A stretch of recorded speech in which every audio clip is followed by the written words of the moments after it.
আসসালামু আলাইকুম, আশা করি সকলেই ভালো আছেন। তো আমি আজকে আপনাদের সাথে শেয়ার করব কিভাবে আমি বাসায় ঝটপট আমার ছেলে যখন খেতে যায় খুব সহজে কাজটা তৈরি করে দিই। তো সেটাই আপনাদের সাথে শেয়ার করার জন্য চলে আসলাম। তো এখানে আমি জেলো তৈরি করে নিচ্ছি। আমি আগার পাউডার দিয়ে জেলোটা তৈরি করেছি। তো এর পুরো একটা ভিডিও আমি পরবর্তীতে আপনাদের সাথে শেয়ার করব কিভাবে তৈরি করেছি। তো এখানে আমি মেজারমেন্ট কাপের 1 কাপ গরুর দুধ নিয়ে নিয়েছি, আর এখন এর মধ্যে দিয়ে দিচ্ছি 1 চা চামচ চিনি। চিনিটা আসলে কম করে দিয়েছি, ফ্রুটস থাকবে সেটার মিষ্টি, তারপরে আমি কনডেন্স মিল্ক দিব, এর জন্য কম করে দিয়েছি 1 চিমটি লবণ।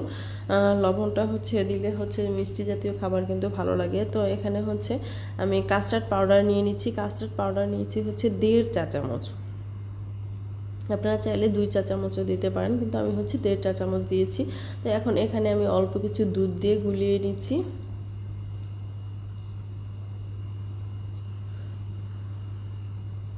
ভালোভাবে গুলিয়ে সাইডে রেখে দিচ্ছি। আর এই পাশে কিন্তু দুধটা বলক চলে আসছে। তো এখন এর মধ্যে আমি দিয়ে দিব 1 টেবিল চামচের মতো কনডেন্স মিল্ক। চিনিটা কিন্তু একটু চিন্তা করে দিতে হবে যে সব কিছু দেওয়ার পরে চিনিটা কতটা মিষ্টি হবে, আবার অতিরিক্ত মিষ্টি হলে কিন্তু খেতে ভালো লাগবে না।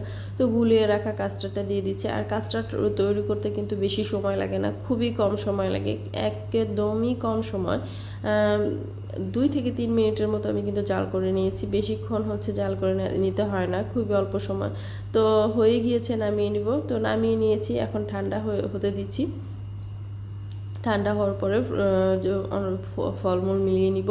তো এখন আমি ঠান্ডা হয়ে গিয়েছে, এর মধ্যে ফ্রুটস হিসাবে দিয়ে দিচ্ছি আম দিয়ে দিচ্ছি, তারপরে কলা দিয়ে দিচ্ছি। এখানে কি ফ্রুটস আমি দিলাম সেটা কিন্তু ম্যাটার করে না, ম্যাটার করে যে আপনার যেটা পছন্দ সেটা দিয়ে আপনি খাবেন।